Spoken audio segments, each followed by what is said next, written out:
Good or great? Great. I don't go for good. I go for great. Well, you said the opposite. I know. I say things oppositely often. Mm-hmm. Things I say oppositely.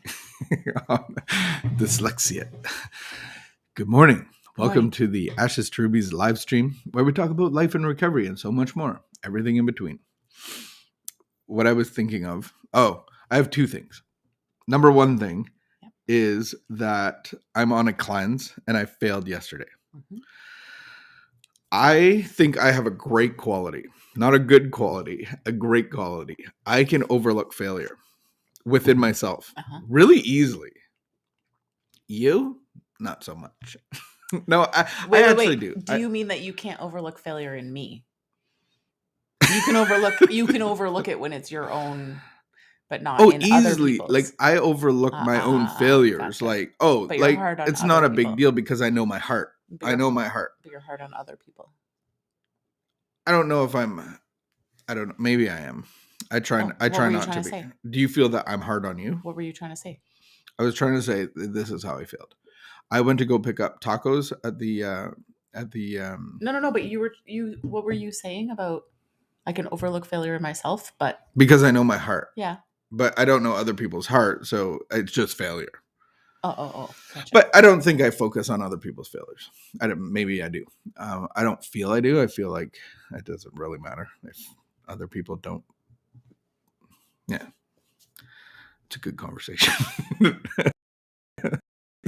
Are you talking about other people or no? Yeah, there's other people. If they fail, then that's their own failure. But maybe there's a deeper conversation here off camera. If I feel like you're really hard on me. Okay, if I bring stuff up, like you'll say stuff. I feel like I'm easy on you. Like I try to be your cheerleader, but then when you're in failure, I just don't even bring it up. Like I feel like you should talk to the camera. I feel your Beachbody friends might be missing you, but that's neither here nor there. There's no that's your own journey. I've only worked out once this week. So in this week, I worked out twice last week. Did you? I know. Oh, no, that's good. I thought it was 0. Oh, in your head, you were being a lot harder on me? No, not hard. Like, I'm not hard on you at all. Like, it doesn't matter to me. Okay, so here's what happened. I am wearing my workout clothes, though. I wear them every morning just in case it's going to happen. I'm like...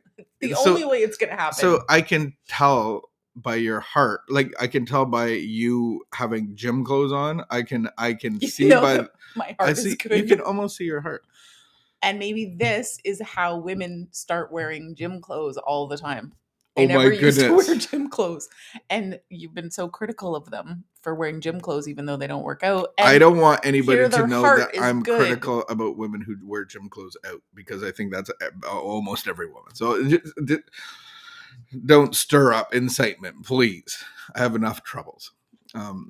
But you have enough troubles. No. It's not a comment that you make all the time. I think that's good. It should reflect your heart. But we've talked about how people have a value for hard work. And we work hard. And so they wear work clothes. Yeah. Even though they're not actually working, they're wearing work clothes. And so we've just talked about that, like branding, how clothing choices have changed to represent value and not actual like practicality of like, oh, I need these workout clothes on because I'm working out. No, I just need these workout clothes because they're comfortable. And I might work out. And I might work. I'm planning on working out today, so I'm going to wear them to motivate me. If a midday workout strikes me, I want to be ready. Imagine just like, whoa, it just strikes you. All of a sudden you're down in the gym sweating, going like, oh, wow. But isn't that how that is exactly how my alcoholism worked. I literally have gone somewhere, and then in between that place and in a bar or a beer store, just suddenly it's a state of mind. So you've like gone to get pizza, and a midday bender struck me. Yeah, happens all the time. Like, it's not even uncommon. I wish it would happen to the gym though. Like exactly what you're saying. Next thing you know, I'm just sweating, going like, man, I've been on this bike for 10K. No, that doesn't happen to me. No. It doesn't happen to me with drinking. Maybe it can though. No, it doesn't happen with you drinking. But I can have a day that is smooth sailing, and then So if I just a little confession, like, and this is how simple it is when Can you there's confess to the camera? when there's failure. Are you whining about my breath again? What? All right. No, I just feel like you need to give this confession Oh, to the people. to the people. Yeah.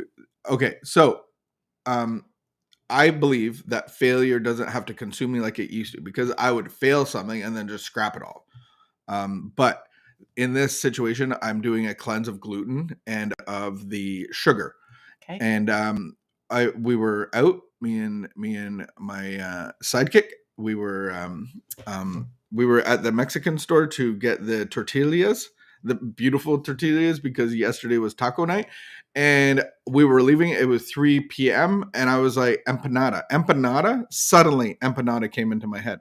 They have empanadas. They're handmade empanadas. Is An this empanada. how you used to wind up at the bar when you were supposed to be getting pizza? Empanadas Okay. are basically pizza pops. Pizza pops are phenomenal, but this is like next level phenomenon. This is taking a long time. Phenomenon. Okay, so I just on the way out, I said, "Oh, can I get a couple empanadas? You want the sausage? You want the beef? You want the spinach? You want the?" I said spinach. No, I didn't say spinach. I said ground beef and sausage. So I had those. I come to the car, and Jordan is like, "What is that glorious smell?" I open them up. We have empanadas, and he's like, "Oh wow, these are good." He goes, "Are they gluten free?" And I'm like, "Oh no, they're not gluten free. Oh crap!" It doesn't make sense. But anyway, I ate them how you've anyway. Decided that you have to be gluten free. But I ate because I'm doing a cleanse. I'm doing a cleanse. Yeah, but you're not cleansing from anything. I am. Like, I get the sugar thing, but anyway.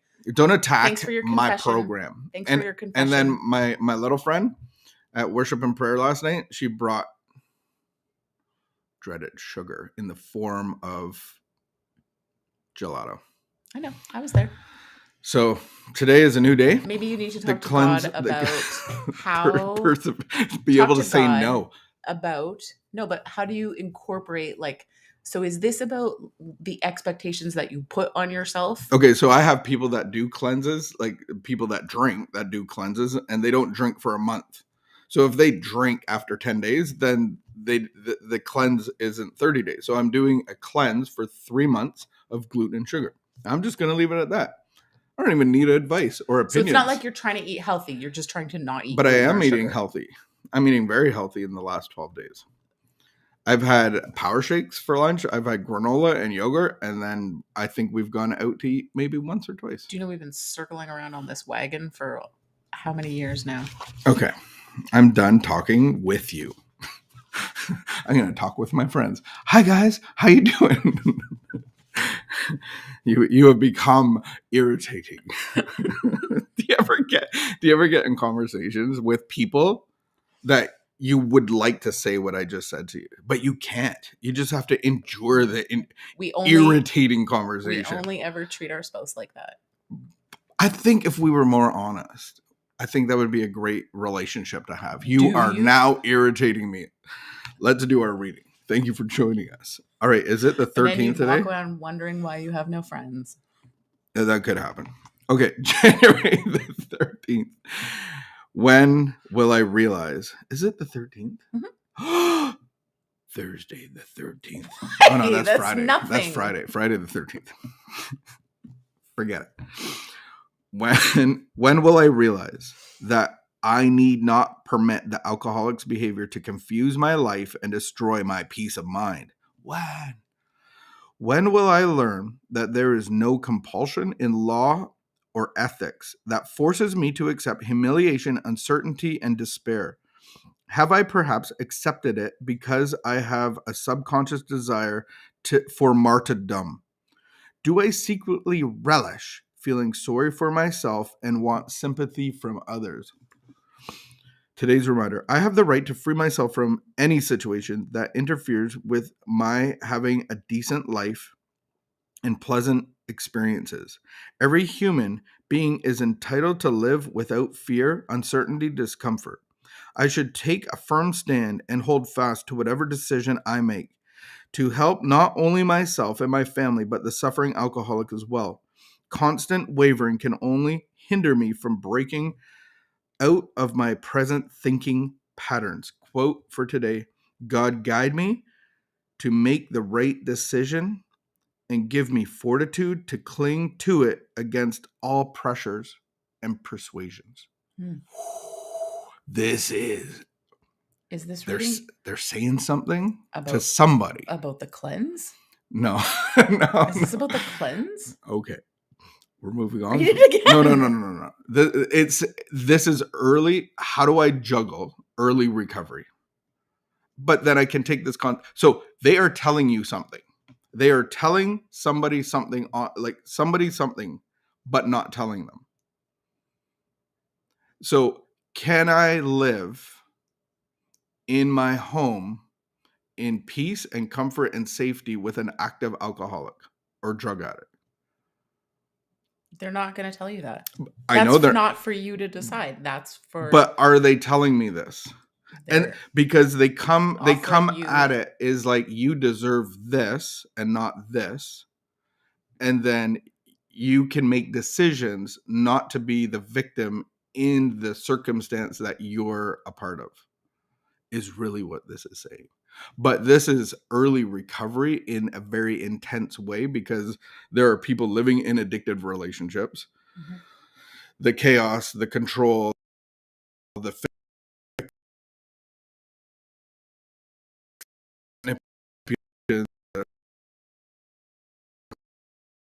the white.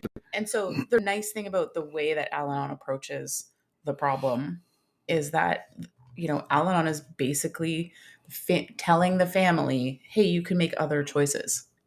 Like, free yourself doesn't, there's a lot of different ways that I can free myself, but it's really important to realize, like, and be asking myself these questions of, do I relish feeling sorry for myself and want sympathy from others? Like, especially when I've been in the chaos cycle of, and there's trauma, but then there's also like the little traumas that add up. And so, we can wind up in a situation where it's like death by 1,000 paper cuts. There's big traumas, but then there's also like the Ooh. little trauma of like my Hate entire paper life has cuts. been these little traumas. But And I don't even necessarily realize that I actually relish feeling sorry for myself and wanting others to feel sorry for me. yeah, because then you vomit on it. But here's what I hear a little bit, and it's just from my perspective of this reading, is they say it's a right to free myself from any situation. So if I'm in a situation that is controlling, manipulative, addicted, dishonest, then I can leave that situation.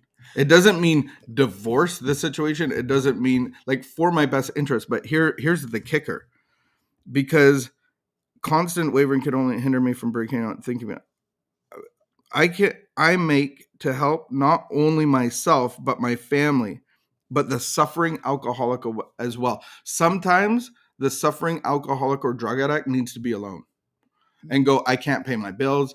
I got nobody loves me, and it can motivate the person to get real help. Yeah. So there's that perspective. There is that perspective. And I find it, it's interesting because you come from the perspective of the alcoholic, and on, this far down the road, it's interesting to hear you say, like, yeah, maybe I needed to be alone. Well, I did.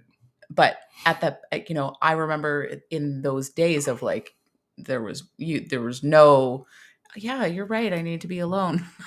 Well, no, of course not. The alcoholic never wants to be alone. I need enablement. But here's the kicker for me is here it's being directed by God. Yes. God, guide me to make the right decision, and give me the fortitude to cling to it against all pressures and persuasions. So if you feel that it's in God's direction to leave a situation, to be absent from it for a while, then that's up to you and God, and for you to follow through with it. But if you get humans telling you what to do, hide your bank account, move out, and kick him out, whatever it is. Lots of people have lots of advice. And the advice. reality is that when you're going through this cycle, you wind up separating yourself from the people whose advice you can't follow, or feel it like having disturbed relationships with some friends or some family that are like hardline, why can't you do this? It's only inside myself, like only. And so asking God to guide me, asking God to help me, and show me the right way and the right decisions and give me the strength to, because, what I did or how the decisions that I made, somebody else could make very different decisions. Their decisions don't need to be the same. And then as a cheerleader on the outside, maybe a family member, maybe people that have been involved in helping, it's the hardest thing not to be like, stop doing the same thing over and over again. Like, but that's what happens when we start giving advice giving. Right. Is like we get frustrated. We have an expectation. So many times they don't follow through. So it's like, how do I have hands off and let God do God? Mm-hmm. All right. Ooh, that was a heavy one. All right. William, how you doing? Hi, William. Out in beautiful British Columbia, Kelowna. And we just thank everybody for joining us. Stay safe. Keep the peace. Wash your hands. And sign up for LifeLab. If you want a process to go through, then this is a process of freedom, of taking, guiding your hand into God's hand, and for Him to solve all your problems. So yeah, we have that as a free offer. If you want that, then message us and we can give you a membership. And we will leave you on that note.